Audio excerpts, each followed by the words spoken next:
ओम श्री गुरुवे नमः। नित्यं शुद्धं निराभासं निराकारं निरंजनं नित्यबोधं चिदानंदं गुरुं ब्रह्म नमाम्यहम्। ओम शांति शांति शांति। श्वेता स्वतर उपनिषद, जिसकी व्याख्या स्वामी अखंडानंद सरस्वती जी की है।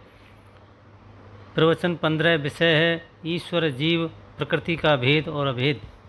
अध्याय 1, मंत्र 9 है। बौद्ध लोग मानते हैं कि शून्य ही जगत बन गया। वैष्णव लोग, शैव लोग, शाक्त लोग जो सगुणवादी हैं, वे कहते हैं कि ईश्वर ही सृष्टि के रूप में बन गया है।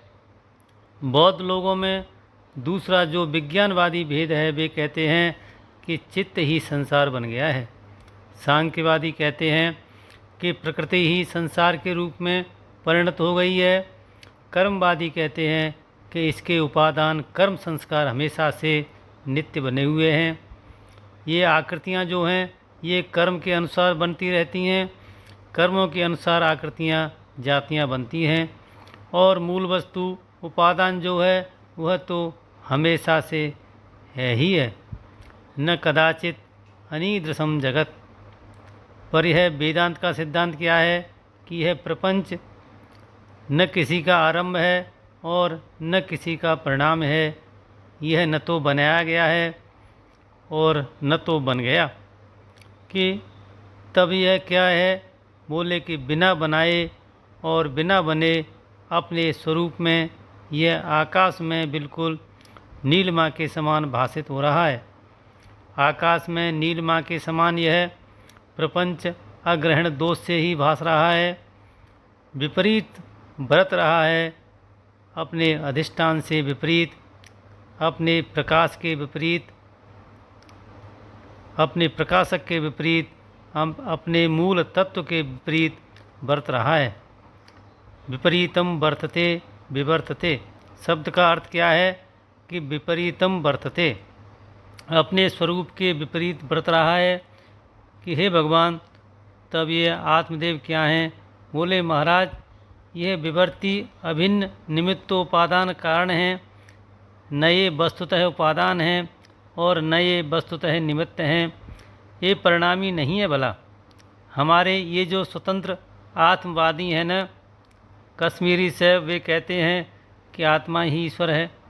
ये जो कश्मीरी शैव हैं, वे कहते हैं कि वैष्णवों का जो सिद्धांत है उसमें तो दीनता है। हमेशा ही हाथ जोड़े रहते हैं, तुम मालिक और मैं गुलाम। तो वह कहते हैं कि नहीं, आत्मा ही ईश्वर है, यही सृष्टि बनता है। वे आत्मा का विलास मानते हैं। आत्मा में एक विमर्श शक्ति मानते हैं। विमर्श शक्ति से यह सृष्टि बनी हुई है। अद्वैत वेदांतियों का सिद्धांत सबसे जुदा है।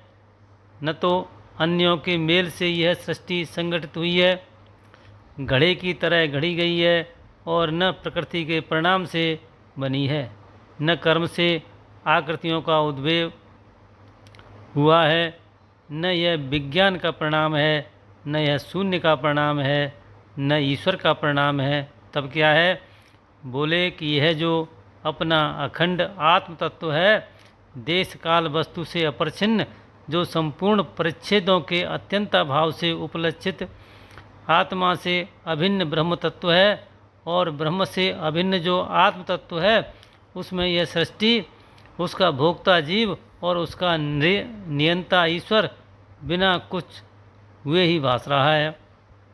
ब्रह्म से आत्मा अभिन्न है, यह वेदांत नहीं है। जिसमें ब्रह्म से अभिन्न आत्मा और आत्मा से अभिन्न ब्रह्म है, आत्मा और ब्रह्म दोनों एक ही पदार्थ के दो नाम हैं, यह वेदांत सिद्धांत है।